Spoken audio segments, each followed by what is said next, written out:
Bayangkan, tubuhmu sakit parah, harus ditandu kemana-mana. Tapi kamu tetap memimpin perang melawan penjajah. Tahun 1948, Belanda melancarkan agresi militer kedua dan berhasil menduduki Yogyakarta, ibu kota Indonesia saat itu. Banyak yang mengira perjuangan Indonesia telah berakhir. Namun Panglima Besar Jenderal Soedirman mengambil keputusan yang mengejutkan. Meski menderita tuberkulosis dan kondisi kesehatannya sangat lemah, ia menolak menyerah. Dengan satu paru-paru yang masih berfungsi, Soedirman memimpin perang gerilya. Ia ditandu melewati hutan, pegunungan, sungai, dan desa selama berbulan-bulan. Pasukannya terus berpindah tempat untuk menghindari serangan Belanda, sambil tetap melancarkan perlawanan. Semangat itu membuktikan kepada dunia bahwa Tentara Nasional Indonesia masih berjuang dan Republik Indonesia belum runtuh. Perang gerilya tersebut menjadi salah satu faktor penting yang memperkuat posisi Indonesia hingga akhirnya Belanda kembali ke meja perundingan. Jenderal Soedirman wafat pada tahun 1950 dalam usia 34 tahun.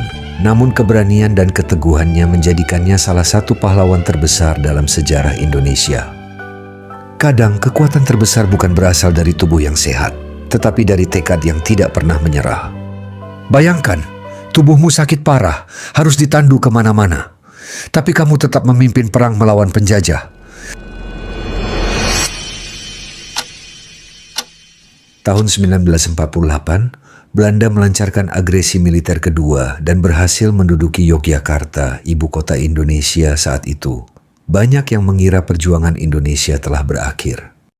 Namun Panglima Besar Jenderal Soedirman mengambil keputusan yang mengejutkan. Meski menderita tuberkulosis dan kondisi kesehatannya sangat lemah, ia menolak menyerah. Dengan satu paru-paru yang masih berfungsi, Soedirman memimpin perang gerilya. Ia ditandu melewati hutan, pegunungan, sungai, dan desa selama berbulan-bulan. Pasukannya terus berpindah tempat untuk menghindari serangan Belanda, sambil tetap melancarkan perlawanan. Semangat itu membuktikan kepada dunia bahwa Tentara Nasional Indonesia masih berjuang dan Republik Indonesia belum runtuh. Perang gerilya tersebut menjadi salah satu faktor penting yang memperkuat posisi Indonesia hingga akhirnya Belanda kembali ke meja perundingan. Jenderal Soedirman wafat pada tahun 1950 dalam usia 34 tahun. Namun keberanian dan keteguhannya menjadikannya salah satu pahlawan terbesar dalam sejarah Indonesia.